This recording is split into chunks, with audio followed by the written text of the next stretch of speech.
Media మిత్రులకు నమస్కారం. మిత్రులారా, నిన్నటికి కేంద్రంలో నరేంద్ర మోడీ గారి నేతృత్వంలోని ఎన్డీఏ ప్రభుత్వం 11 సంవత్సరాలు పూర్తి చేసుకుంది. అదేవిధంగా ఆంధ్రప్రదేశ్లో ఒక విధ్వంస పాలన నుండి విముక్తి పొంది చంద్రబాబు నాయుడు గారి నాయకత్వంలో కూటమి ప్రభుత్వం కూడా మొన్న 4వ తేదీకి ఒక సంవత్సరం పూర్తి చేసుకుంది. ముఖ్యంగా 11 సంవత్సరాల మోడీ నేతృత్వంలోని ఎన్డీఏ ప్రభుత్వం ఒక జనరంజకమైన, పారదర్శకమైన, ఒక ట్రాన్స్ఫర్మేటివ్ గవర్నెన్స్ని ప్రజలకు అందించింది. ఈ 11 సంవత్సరాల్లో తాను చేసిన ప్రయాణంలో నరేంద్ర మోడీ గారు తన కోసం మాత్రం కాకుండా 140 కోట్ల ప్రజల బాగోగుల్ని, ఈ దేశ అభివృద్ధిని, పేదల సంక్షేమానికి,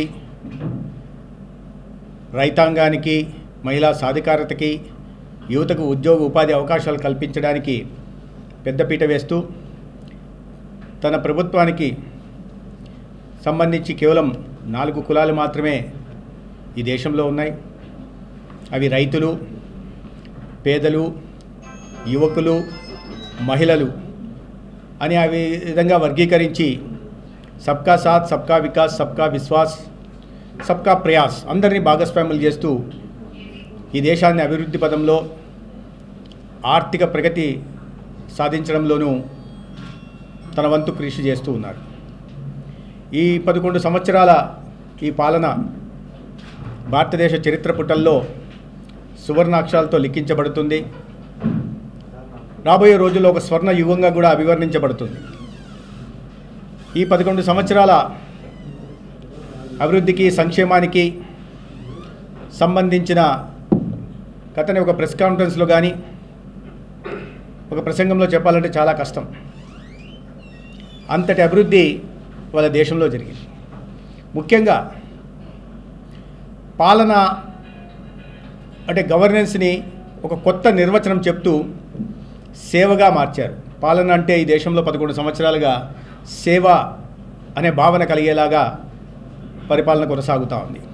ఆ సేవ చేయడం అనేది ఒక సంస్కృతిగా మార్చిన ఘనత దేశ ప్రధాని నరేంద్ర మోడీ గారిది. ఇవాళ టెక్నాలజీ ఎక్కడ అంటే నరేంద్ర మోడీ గారు ఎక్కడ ఉంటే అక్కడ టెక్నాలజీ. నరేంద్ర మోడీ గారి కొత్త కొత్త ఆవిష్కరణలు, అవుట్ ఆఫ్ బాక్స్ ఐడియాసు ఈ దేశాన్ని అన్ని రంగాల్లో ముందుకు తీసుకెళ్ళడానికి దోహదపడతా ఉన్నాయి. అందుకని ఈ కాలాన్ని స్వర్ణయుగం కూడా అభివర్ణించడంలో ఎటువంటి సందేహం, సంకోచం ఉండాల్సిన అవసరం లేదు. గతంలో మీరు చూస్తే నరేంద్ర మోడీ గారు ముందుగా ప్రధానమంత్రి కావడానికి ముందు ఈ దేశంలో ఎక్కడ చూసినా నైరాశ్యం, నిరాశ, ఒక ఆత్మన్యూనతాభావం, ఇది సాధ్యం కాదు, అది సాధ్యం కాదు, భారతదేశం పేదరిక దేశం, నిరంతరం అభివృద్ధి చెందుతున్న దేశంగానే పరిగణించబడతా ఉండేది. కానీ అభివృద్ధి చెందిన దేశంగా చేయాలనే ఆలోచన గత ప్రభుత్వాలు చేయలేదు. వారికి ఉన్న ఆ నిస్తేజం దాని ప్రజల్లోకి కూడా నెట్టి ఒక ఆత్మన్యూనతా భావాన్ని దేశ ప్రజల్ని కూడా నెట్టేసిన పరిస్థితులు మనం చూసాం. ఆ తరుణంలో ఒక దివాలా తీసిన ఆర్థిక వ్యవస్థని వారసత్వంగా పొందిన నరేంద్ర మోడీ గారు ఎన్నో నిర్మాణాత్మక చర్యల ద్వారా, సకారాత్మక నిర్ణయాల ద్వారా, చారిత్రాత్మక, విప్లవాత్మక నిర్ణయాల ద్వారా కూడా ఈ దేశ రూపురేఖలను మార్చి సమాజంలోని అన్ని వర్గాలకి అభివృద్ధి, సంక్షేమ ఫలాలు అందేలాగా వారు చేయడం జరిగింది. ఈ 11 సంవత్సరాల్లో responsible, accountable, reform, perform, transform అనే భావంతో, అంటే స్పందించు, బాధ్యతగా వ్యవహరించు, జవాబుదారీతనంతో ఉండు, పనితీరు మెరుగుపరుచుకో, మార్పు తీసుకురా అనే దిశగా ఇవాళ పరిపాలన సాగింది. గతంలో నిర్ణయాలు ప్రజలకు ఉపయోగపడే విధంగా లేకపోతే కొన్ని నిర్ణయాలు తీసుకున్నవి అమలు చేయడంలో వైఫల్యం చెందితే నరేంద్ర మోడీ గారి పరిపాలనకు ఒక కొత్త నిర్వచనాన్ని చెప్తూ ఇవాళ దేశ ప్రజలకి నిజమైన అభివృద్ధి ఏంటి, సంక్షేమం ఏంటి అని చేసి చూపించే ప్రయత్నం చేశారు. గతంలో అవినీతి అనేది మన 2000 మీరు చూసి గూగుల్లో చేసి కొడితే 2014 ముందు అవినీతి స్కాములు అంటే వందల కొద్దీ వస్తాయి. కామన్వెల్త్ స్కామ్ అనో, లేదంటే కోల్ అలొకేషన్ స్కామ్ అనో, లేదా 2G స్పెక్ట్రమ్ స్కామ్ అనో, దాదాపు 12 లక్షల కోట్లు ఆ 10 సంవత్సరాల యూపీఏ కాలంలో అవినీతి జరిగింది. ఇవాళ 11 సంవత్సరాలుగా అవినీతి అనేది లేకుండా, పైగా ప్రభుత్వపరంగా న్యాయబద్ధంగా ప్రజలకు అందాల్సిన సంక్షేమ పథకాల ఫలాలు ఏవైతే ఉన్నాయో వాటిలో పెద్ద ఎత్తున అవినీతి జరుగుతుంటే టెక్నాలజీ మాధ్యమంగా డైరెక్ట్ బెనిఫిట్ ట్రాన్స్ఫర్ తీసుకొచ్చి ప్రజలకు అందాల్సిన సంక్షేమ పథకాల ఫలాల్ని నేరుగా వారి అకౌంట్లో తీసుకొచ్చే ప్రక్రియ చేపట్టడం వల్ల 44 లక్షల కోట్లు ఇవాళ డీబీటీ ద్వారా ప్రజలకి, దాంట్లో పెద్ద మొత్తం గతంలో అవినీతి జరిగేది. ఇవాళ అవినీతిని పూర్తిగా అతి పెద్ద విజయంగా మనం చెప్పుకోవాల్సిన అవసరం. మనం గుర్తించాం, వాటి మీద పెద్ద దృష్టి పెట్టం. కానీ ఇంత పెద్ద ఎత్తున అవినీతి ఏది రాజకీయ నాయకులు జేబుల్లోకి పోకుండా, దళారుల చేతుల్లోకి పోకుండా నేరుగా లబ్ధిదారులకు చెందేదాకా ఒక వినూత్నమైన కార్యక్రమాన్ని వారు డైరెక్ట్ బెనిఫిట్ ట్రాన్స్ఫర్ ద్వారా తీసుకురావడం జరిగింది. ప్రజలు ఆరోగ్యం మీద ఎన్నో అవుట్ ఆఫ్ బాక్స్ ఐడియాస్, ఆరోగ్యం మీద ఖర్చు పెట్టే పరిస్థితులు, చాలా దయనీయ పరిస్థితుల్లో ప్రజలు ఉండేవాళ్ళు. పెద్ద ఎత్తున మొత్తాలు చెల్లించాల్సిన అవసరం ఉంది. వాటిని దృష్టిలో పెట్టుకుని ఆయుష్మాన్ భారత్ లాంటి ఒక కార్యక్రమాన్ని తీసుకొచ్చి ఇవాళ 55 కోట్ల ప్రజలకి ఉచితంగా 5 లక్షల దాకా వైద్యం అందిస్తున్నారు. తద్వారా 1,40,00,000 కోట్లు ఇవాళ ప్రజలకి అవుట్ ఆఫ్ పాకెట్ ఎక్స్పెండిచర్ని తగ్గించి ప్రభుత్వమే ఆ ఖర్చు భరించే దిశగా కూడా నిర్ణయాలు తీసుకోవడం జరిగింది. ఇవన్నీ కాకుండా దేశం ఒక స్వయం సమృద్ధ దేశంగా మారాల్సిన అవసరం ఉంది. అందుకని మేక్ ఇన్ ఇండియా మీద ప్రత్యేక దృష్టి పెట్టి ఇవాళ ప్రపంచంలో మనం ప్రపంచం నుంచి దిగుమతులు చేసుకునే దేశంగా ఉంటే ఇవాళ ఎగుమతులు చేసే దిశగా మనం ప్రయత్నం చేసాం. దాని ద్వారా మనం దాదాపు $680 బిలియన్ ఎగుమతులు ఏటా చేస్తున్నామంటే ఏ రకంగా అభివృద్ధి సాధించామో మనం అర్థం చేసుకోవాలి. ఆహారపు ధాన్య ఉత్పత్తుల ఎగుమతులు కూడా దాదాపు $50 బిలియన్ నుంచి $75 బిలియన్ మధ్యకు చేరాయి. తద్వారా ఫారెక్స్ రిజర్వ్స్ కూడా దాదాపు $700 బిలియన్ చేరాయి. అంటే country of imports has been converted into country of exports. ఇవాళ ఉత్పత్తులు మనం దేశీయంగా తయారు చేసిన ఉత్పత్తులు ప్రపంచానికి మనం సరఫరా చేసే పరిస్థితి వచ్చింది. ఈ 11 సంవత్సరాలు ఒక డెవలప్మెంట్ ట్రస్ట్ ట్రాన్స్ఫర్మేషన్ ప్రాతిపదికన నడిచింది. ఒక ఫ్రజైల్ ఎకానమీగా, అంటే ఒక దివాలా తీసిన ఆర్థిక వ్యవస్థగా ప్రపంచం ముందు తను ప్రధానమంత్రి నాటి పరిస్థితులుంటే 11% ద్రవ్యోల్బణంతో కేవలం 4.4% అభివృద్ధి రేటుతో దేశ ఆర్థిక వ్యవస్థ కునారెళ్ళిపోతుంటే ఆ పరిస్థితుల్లో పగ్గాలు చేపట్టిన నరేంద్ర మోడీ గారు అతి కొద్ది కాలంలోనే ఈ పరిస్థితుల్లో మార్పు తీసుకొచ్చి ఆ దివాలా తీసిన ఆర్థిక వ్యవస్థని 11వ స్థానంలో ఉంటున్న ఆర్థిక వ్యవస్థని వాళ్ళ 4వ స్థానానికి తీసుకెళ్లడం మనం అందరం చూసాం. రాబోయే రోజుల్లో 3వ స్థానానికి 2030 నాటికి మనం 3వ స్థానానికి వెళ్తామని, 2047 నాటికి మనం స్వాతంత్రం వచ్చి 100 సంవత్సరాలు పూర్తి చేసుకుంటున్న సందర్భంగా మొదటి 2 స్థానాల్లో 1 లేదా 2 స్థానాల్లోకి తీసుకెళ్లగలుగుతున్నామంటే ఎటువంటి ఆర్థిక సంస్కరణలు ఈ దేశంలో చేపట్టాం, ఎటువంటి సమర్థ నాయకత్వం ఈ దేశానికి నాయకత్వం వహిస్తుందనే విషయాన్ని మనమందరూ గుర్తించాల్సిన వాళ్ళు. ఇప్పుడు 4వ అతిపెద్ద ఆర్థిక వ్యవస్థ స్థాయానికి మనం చేరడం జరిగింది. అదేవిధంగా ఆయన ఎప్పుడు కూడా తను ఒక్కడు కాకుండా, తను నాయకుడు కాకుండా, తనకు తాను ప్రధానమంత్రి అయినప్పటికీ ఈ దేశానికి ప్రధాన సేవకుడుగా అభివర్ణించుకుంటూ ఏ విజయం సాధించినా ఆ విజయాన్ని మొత్తం 140 కోట్ల భారతీయులకు ఆపాదిస్తూ ఈ అభివృద్ధిలో 140 కోట్ల ప్రజలు భాగస్వాములు అని ఒక వినమ్రంగా, వినయపూర్వకంగా చెప్పుకుంటున్న ప్రధానమంత్రి ఈ దేశ చరిత్రలో ఇప్పటిదాకా మనం చూడలేదు. రెండో వైపు అభివృద్ధి మీద దృష్టి పెట్టాలి, ఒక ట్రాన్స్ఫర్మేషన్ తీసుకోవాలి, మార్పు తీసుకురావాలి తప్పిస్తే రాజకీయ ప్రత్యర్థులను వేటాడడం తన లక్షణం కాదని, అదేవిధంగా ఏదైనా పెద్ద ఎత్తులకు చేరాలనుకుంటున్న వాళ్ళు రిటాలియేషన్ మీద, ప్రతీకారం తీర్చుకునే దాని మీద దృష్టి పెట్టకూడదు. ఎందుకంటే ఈ దేశాన్ని ముందుకు తీసుకెళ్లాలనుకుంటున్నవాడు దృష్టి అభివృద్ధి మీద, వాటి మీద ఉండాలని కూడా వారు అనేక సందర్భాల్లో చాలా స్పష్టంగా చెప్పడం ఇది. పైగా ఒక బోల్డ్ డెసిషన్స్ తీసుకునే నాయకత్వం మనం నరేంద్ర మోడీ గారిలో చూస్తున్నాం. ఇటు గతంలో యూరి సందర్భంలో కానీ, లేదా పుల్వామా సందర్భంలో కానీ ఆయన ఈ ప్రపంచం ముందు తన నాయకత్వ లక్షణాలని ఆవిష్కరించారు. ప్రజలు చూశారు, దేశ ప్రజలు చూశారు, ప్రపంచం కూడా చూసింది.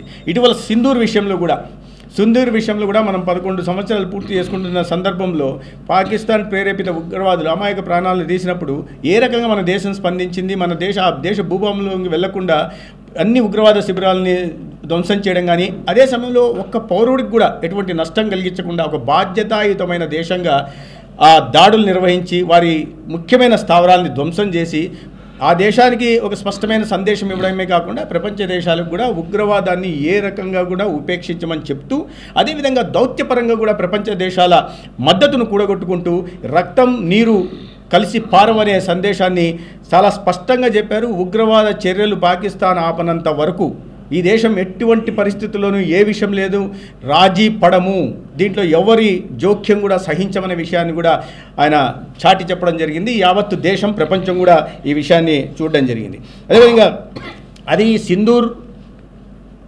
ఆపరేషన్ సింధూర్ అనేది మనం కేవలం అది ఒక మిలిటరీ మిషన్గా చూడకూడదు. 140 కోట్ల భారతీయుల ఆకాంక్షలకు అనుగుణంగా మన సైనిక బలం ఏదైతే ఉందో ఆ సంకల్పం చేపట్టి ఆ రకమైన దాడి ప్రెసిషన్తో చేసిందో దాన్ని బట్టి 140 కోట్ల ప్రజలు సైనికుల నుంచి దేశ నాయకత్వం నుంచి ఏ కోరుకుంటున్నారో దాన్ని చేసి చూపించడం జరిగింది. ఈ రకంగా ఒక డిఫెన్స్ సెక్టార్లో కూడా ఒక సెల్ఫ్ రిలయంట్ స్వయం సమృద్ధ దేశంగా కూడా తీర్చిదిద్దడం జరిగింది. ప్రతి దాన్ని ఒక చిన్న బుల్లెట్ను కూడా బయట దేశాల నుంచి దిగుమతి చేసుకుంటున్న ఈ సందర్భంలో బ్రహ్మోస్ని లేదా ఆకాష్ని లేదా S-400 దీన్ని ఇవాళ మొన్న సింధూర్లో కానీ ఈ యుద్ధం చేస్తున్న సందర్భాల్లో 9 ప్రాంతాల్లో ఒకటేసారి బాంబు చేసిన సందర్భంలో, అదేవిధంగా మన ప్రత్యర్థి దేశం నుంచి వస్తున్న మిస్సైళ్లను కానీ లేదా డ్రోన్లను కానీ చాలా సమర్థవంతంగా ఎదుర్కొంటూ ఒక రక్షణ కవచనాన్ని ఈ దేశం పైన నిర్మించి 140 కోట్ల భారతీయులకు రక్షణగా ఉండడం మనం అందరం చూసాం. ఒకవైపు చాలా స్పష్టంగా ఈ దేశ సమగ్రతకి, సమైక్యతకి, సార్వభౌమాధికారానికి ఏదైనా నష్టం వాటిల్లే పరిస్థితి వస్తే ఉపేక్షించమని తెలియజేస్తూనే అదే సందర్భంలో మన రక్షణ వ్యవస్థను కూడా పటిష్టపరుచుకొని ప్రజల రక్షణ కానీ ప్రజల ఆస్తుల రక్షణకు కూడా, దేశ ఆస్తుల రక్షణకు కూడా మోడీ గారు చేసిన ప్రయత్నాలు మనం అందరికీ మనకు కనిపించాయి. అదే విషయంలో ఈ పేదరిక నిర్మూలన మీద ప్రత్యేక దృష్టి పెట్టి గతంలో మనం చూసాం. ఇందిరాగాంధీ గారు గరీబీ హటావో అన్నారు, మన్మోహన్ సింగ్ గారు వచ్చి ఆమ్ ఆద్మీ అన్నారు. ఈ మాటలకి పరిమితమయ్యే కానీ పేదరికం పేదరికం తగ్గకపోగా పెరుగుతూ వచ్చింది. కానీ నిజమైన చర్యలు ఏదైనా నిర్ణయాలు తీసుకోవడం, పథకాలు ప్రవేశపెట్టడం, వాటిని సమర్థవంతంగా అమలు చేయడం అనేది 11 సంవత్సరాల్లో జరిగింది. దాని కారణంగానే ఇవాళ 27 కోట్ల మంది పేదరికం నుంచి బయటపడ్డాన్ని అంతర్జాతీయ సంస్థలు చెప్తున్నాయి. మనం చెప్తున్న మాట కాదు, అంతర్జాతీయ సంస్థలు ఇవాళ చెప్తున్నాయి. పేదరిక నిర్మూలన కోసం తీసుకున్న అనేక రకాలైన నిర్ణయాలు, ఎందుకంటే పేదలనే పాలసీ మేకింగ్లో భాగస్వాములు చేసి పేదలకి ఏ పథకం ప్రవేశపెడితే, ఏ నిర్ణయం తీసుకుంటే ప్రజల జీవితాల్లో మార్పులు వస్తాయి, వారి జీవితాల్లో వెలుగులు నిండుతాయి అని తెలుసు. కాబట్టి ఆ పాలసీ మేకింగ్లో ప్రజలను భాగస్వాములు చేసి వారికి ఉపయోగపడేలాగా పథకాలను, ప్రధానమంత్రి ఆవాస్ యోజన కింద 4 కోట్ల ఇళ్ల నిర్మాణం జరిగిన, లేదా మహిళల సాధికారత కోసం 12 కోట్ల మరుగుదొడ్లు నిర్మించిన, లేదా 9.6 కోట్ల ఉజ్వల కింద సిలిండర్లు ఇచ్చిన, లేదా ఇవాళ ఉచితంగా రేషన్, మన దేశంలో ప్రొడక్షన్ కూడా పెరుగుతూ ఉంది కాబట్టి ఆ నేపథ్యంలో 81 కోట్ల మందికి ఉచితంగా రేషన్ ఇచ్చే ప్రయత్నం చేసిన, లేదా 15 కోట్ల స్వాతంత్రం వచ్చిన నాటి నుంచి పథకం ప్రవేశపెట్టేదాకా కేవలం 3,20,00,000 గృహాలకు మాత్రమే సురక్షితమైన మంచినీరు అందుతుంటే, ఆ పథకాన్ని ప్రవేశపెట్టిన 5 సంవత్సరాల్లోనే ఆ 3,20,00,000 గృహాల నుంచి ఆ సంఖ్యని 15,10,00,000 గృహాలకి, అంటే దాదాపు 12 కోట్లు 5 సంవత్సరాల గృహాలకి జల్ జీవన్ మిషన్ ద్వారా ఇవ్వడం జరిగింది. మన రాష్ట్రంలో అది ప్రగతి సాధించలేదు, ప్రధానమంత్రి ఆవాస్ యోజన నిర్మాణం జరగలేదు, 24 లక్షల ఇల్లు ఇచ్చినప్పటికీ అది వేరే విషయం. ఎందుకంటే ఫెడరల్ సిస్టంలో రాష్ట్ర ప్రభుత్వాలు కూడా వారి ప్రతిభను, వాళ్ళ సమర్థతతో ప్రజలకు మేలు చేయాలని చెప్పి ఆ పథకాలను సదుపయోగం చేసుకుంటే రాష్ట్రం బడ్జెట్ నుంచి కూడా గ్రాంట్ ఇస్తే, మ్యాచింగ్ గ్రాంటు, పథకాలు ముందుకు సాగుతాయి. 5 సంవత్సరాలు చేయలేదు, ఆ విమర్శల్లోకి నేను పోదలుచుకోలేదు. ఇటువంటి కారణంగా ఇతర రాష్ట్రాలన్నీ వాటిని అందిపుచ్చుకున్నాయి. కాబట్టి ఆ రాష్ట్రాల్లో మార్పు కనిపిస్తుంది, ప్రజల జీవితాల్లో మార్పు కనిపిస్తుంది. తద్వారా పేదరిక నిర్మూలన జరిగింది, పేదలు కూడా బయటకు వచ్చారు.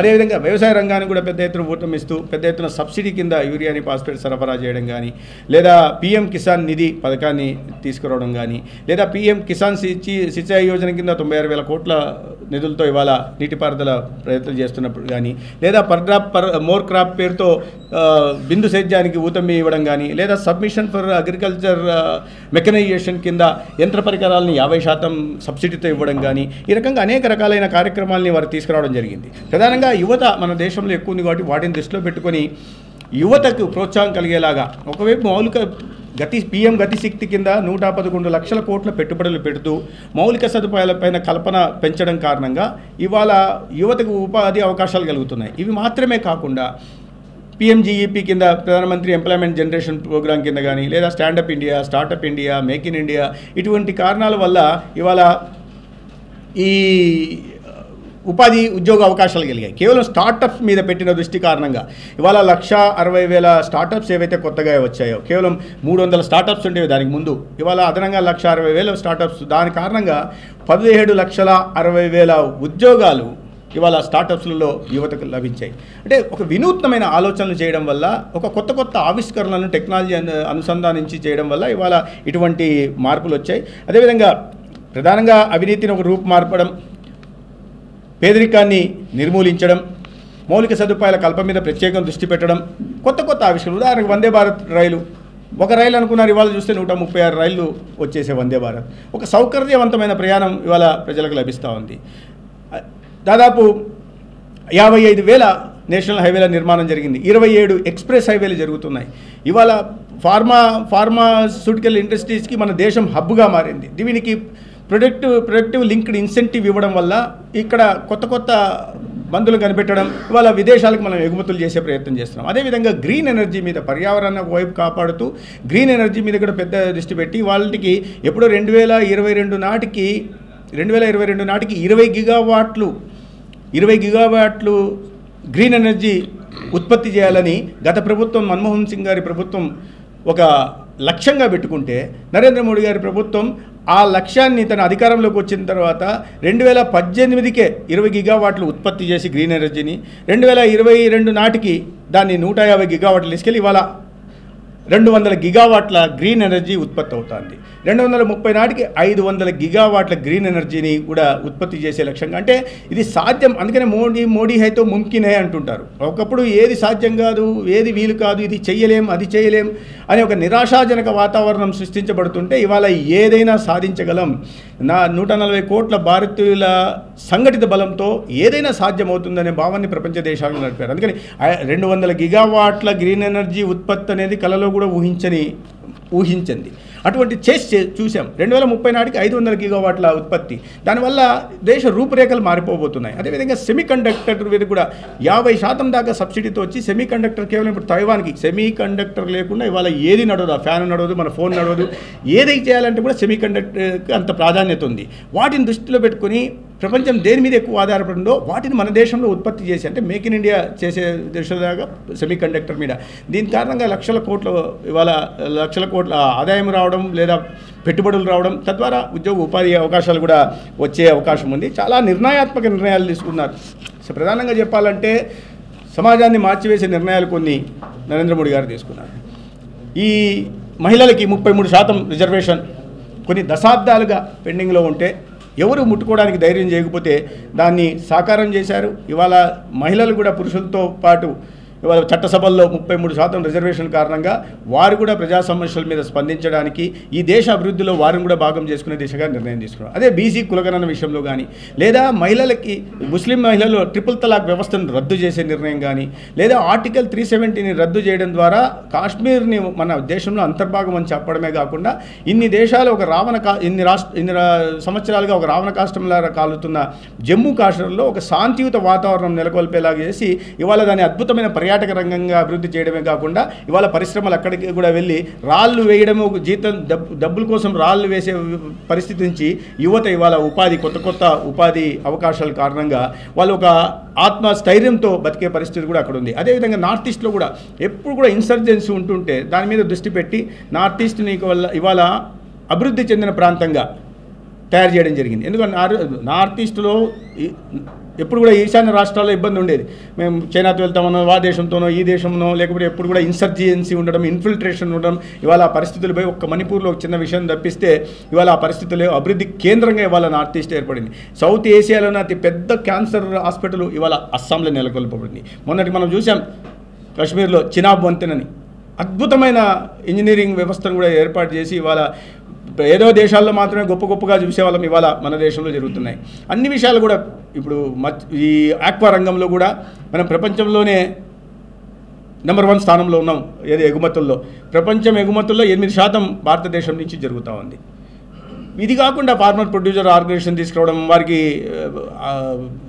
లింకేజ్ ఇవ్వడం, మార్కెట్ లింకేజ్ ఇవ్వడం, లేదా క్రెడిట్ లింకేజ్ ఇవ్వడం, ఎంఎస్ఎంఈలకు ప్రధానంగా దృష్టి పెట్టి ఈ కొద్ది కాలంలో కోవిడ్ సమయంలో ఎంఎస్ఎంఈలు ఇబ్బంది పడుతుంటే వాటికి 2,68,000 కోట్లు క్రెడిట్ లింక్డ్ ఎమర్జెన్సీ స్కీమ్ కింద కోట్ల రూపాయలు ఇవ్వడం వల్ల వాళ్ళకి 2,65,000 కోట్లు ఇవ్వడం వల్ల ఎంఎస్ఎంఈలు నిలదొక్కున్నాయి. దాని కారణంగా ఉపాధి ముద్ర కింద ఊహకందని విధంగా 53 కోట్ల ముద్రా రుణాలు ఇవాళ దేశవ్యాప్తంగా ఇచ్చారు.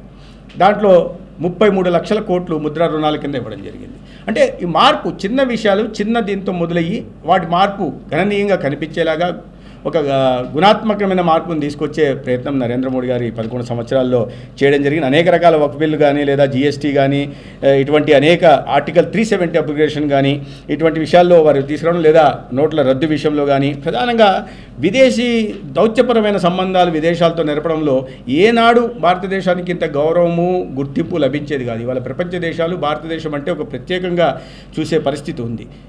మనం తీసుకుంటున్న నిర్ణయాన్ని ఏ దేశమైనా గౌరవించే పరిస్థితి ఉంది. మనం చాలా చూసాం. రష్యా ఉక్రెయిన్ దేశంలో సందర్భంలో కూడా విద్యార్థులు వెనక్కి తీసుకునే సమయంలో నరేంద్ర మోడీ గారి దౌత్యం ఏ రకంగా ఉంటుందనే విషయం మన కళ్ళ ముందు కనిపించింది. మన దేశంని విమానాలను పంపించి ఏ దేశం చేయని విధంగా అక్కడ విద్యార్థులందరినీ మనం వెనక్కి తీసుకురాగలిగాం. ఈ రకంగా ఒక మంచి పాలనకి కొత్త నిర్వహణ చెప్తూ పాలన అంటే సేవని ఒక సంస్కృతిగా మార్చి ఇవాళ చీకటిలో ఉంటున్న దేశాన్ని వెలుతురు వైపు తీసుకెళ్తూ ఒక అవినీతిలో కూరుకుపోయిన దేశాన్ని ఒక పారదర్శకమైన పరిస్థితుల్లోకి తీసుకొచ్చు నరేంద్ర మోడీ గారు చేసిన ఈ 11 సంవత్సరాల ఈ సేవా సుపరిపాలన అనేది ఖచ్చితంగా చరిత్రలో నిలిచిపోతుంది. వీటిని చెప్పాలంటే చాలా సమయం పడుతుంది. ఇంకా చెప్పుకుంటా పోతే మీకు ఇప్పటికే మొహాల్లో కాస్త బోర్ కనిపిస్తూ ఉంది. ఎందుకంటే అంకెలు చెప్పుకుంటా పోతే ఏ రకమైన మార్పు వచ్చింది, దేని మీద ఎంత పెట్టామనే విషయాన్ని ఉదాహరణకి మన రాష్ట్రం గురించే మాట్లాడుకుందాం. మన రాష్ట్రంలో పోలవరంని 100కు 100% నిధులు పెట్టాలి.